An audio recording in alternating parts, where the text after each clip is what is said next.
কেতিয়াবা কেতিয়াবা মনটোত এনেকুৱা ভাৱ হয় আমি অসমীয়া সমাজখন চাগে সঁচাকৈ বহুত স্বাৰ্থপৰ হৈ গ'লো। আপুনি ভাবকচোন, আপুনি এখন খুব ধুনীয়া চিনেমাত অভিনয় কৰিছে আৰু সেই চিনেমাখনত অভিনয় কৰাৰ বাবে আপোনাক সেই অন্ধবিশ্বাসী আৰু কুসংস্কাৰেৰে ভৰা এখন গাঁৱে চিৰ জীৱনৰ কাৰণে আপোনাক শুভ কাৰ্যবোৰৰ পৰা বিৰত থাকিবলৈ বাধ্য কৰাইছে, মানে আপোনাক এঘৰীয়া কৰিছে এটা শব্দত ক'বলৈ গ'লে। আৰু সেই তেনেকুৱা এখন সমাজৰ ইমান ডাঙৰ কুসংস্কাৰৰ বোজা এটা চিৰজীৱন লৈ আমাৰ অসমীয়া সমাজখনৰ চলচ্চিত্ৰ উদ্যোগটোক এক বিশেষ ৰূপ দিয়া শ্ৰদ্ধাৰ অভিনেত্ৰী শিল্পী আইদেউ সন্দিকৈৰ আজি জন্মদিন। গতিকে এনেকুৱা এটা জন্মদিনৰ সময়ত আমাৰ অসমীয়া সমাজৰ কিমানজন লোকে তেওঁক স্মৰণ কৰিছে আপুনি ভাবি চাওকচোন। আজিকালিৰ বোৱাৰী, আজিকালিৰ জীয়ৰীৰ কেনেকুৱা এক আধুনিকতাৰে ভৰা সমাজত বাস কৰাৰ লাইফষ্টাইল, কিন্তু আগৰ সেই দিনটো আপুনি এবাৰ ভাবি চাওকচোন, তেওঁ কিমান কষ্টকৰ জীৱন কটাইছিল অসমীয়া সমাজখনক এক নতুনত্ব দিবলৈ।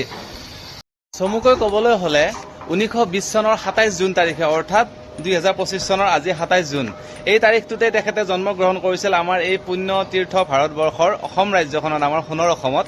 আৰু জ্যোতিপ্ৰসাদ আগৰৱালা শ্ৰদ্ধাৰ চলচ্চিত্ৰ পৰিচালক, সংগীত পৰিচালক, সংগীত নিৰ্মাতা, যি আমি তেওঁক উপাধি দিওঁ বহুত কম হয়। গতিকে তেওঁৰ দ্বাৰা পৰিচালিত অসমৰ প্ৰথমখন বোলছবি জয়মতীত যি অভিনয় কৰাৰ সুযোগ পাইছিল, সুযোগ বুলি ঠিক ক'ব নোৱাৰি, দুৰ্যোগ বুলিও ক'ব নোৱাৰি, তেখেতক কিন্তু চিনেমাত অভিনয় কৰিব বুলি তেওঁক লৈ যোৱা নাছিল। তেওঁক লৈ যোৱা হৈছিল ব্ৰহ্মপুত্ৰ নদীত জাহাজ দেখুৱাম বুলি, আৰু তেতিয়া জাহাজ দেখুৱাম বুলি গুৱাহাটীলৈ লৈ গৈ জ্যোতিচিত্ৰবনত এই চিনেমাখনৰ শ্বুটিং কৰা হৈছিল। গতিকে এগৰাকী সুন্দৰ মনৰ নাৰী, যিয়ে নেকি নিজৰ অদম্য সাহস দেখুৱাইছিল আৰু সুন্দৰ এখনি ছবি আমাৰ অসমীয়া সমাজলৈ বুলি উপহাৰ দি থৈ গৈছিল। তেখেতৰ এই জন্মদিনটোত আমি তেখেতক সঁচাকৈ শ্ৰদ্ধাৰে সোঁৱৰাটো উচিত, কিয়নো আমাৰ মাজত এনেকুৱা বহুতো স্বনামধন্য ব্যক্তি আছিলে যি নেকি এতিয়া আমাৰ পৃথিৱীত নাই।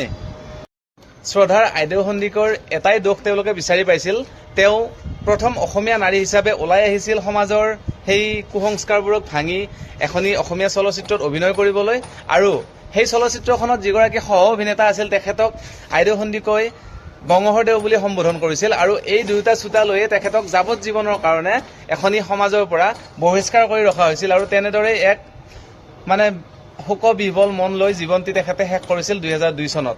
এতিয়া কথাটো হ'ল, আমি আমাৰ এই কৰ্মজীৱন, আমাৰ ব্যস্ততা, আমি সকলোবোৰ মানুহ নিজৰ নিজৰ কামত ব্যস্ত থাকোঁ, সমাজৰ কামত ব্যস্ত থাকোঁ, অফিচৰ কামত থাকোঁ, বা যিকোনো সমস্যাত আমি জৰ্জৰিত হৈ থাকোঁ। কিন্তু আমি যদি আমাৰ নতুন প্ৰজন্মক এইসকল স্বনামধন্য ব্যক্তিৰ নাম, এইসকল স্বনামধন্য ব্যক্তিৰ ত্যাগ, এইবিলাক যদি চিনাকি কৰাই নিদিওঁ, তেনেহ'লে কোনে দিব কওকচোন।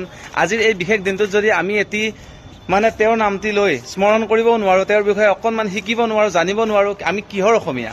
মোৰ বন্ধু বান্ধৱীসকল আৰু মোৰ জ্যেষ্ঠ আৰু কনিষ্ঠ সকলোকে কৈছোঁ, সঁচা কথা কোৱাৰ অভ্যাস। আমি অসমীয়া জাতিটো যিদৰে অতিথিপৰায়ণ, অতিথিক আমি বহুত ভালদৰে শুশ্ৰূষা কৰোঁ, আপ্যায়ন কৰোঁ, ঠিক তেনেদৰে কিন্তু আমি বেলেগৰ সভ্যতা সংস্কৃতি, বেলেগৰ ভাষা, বেলেগৰ সকলোবোৰ বস্তু, সাজ সজ্জা, পোচাক, গোটেইখিনি বস্তু আমি মানে নিজৰ কৰি লোৱাত বহুত আগত।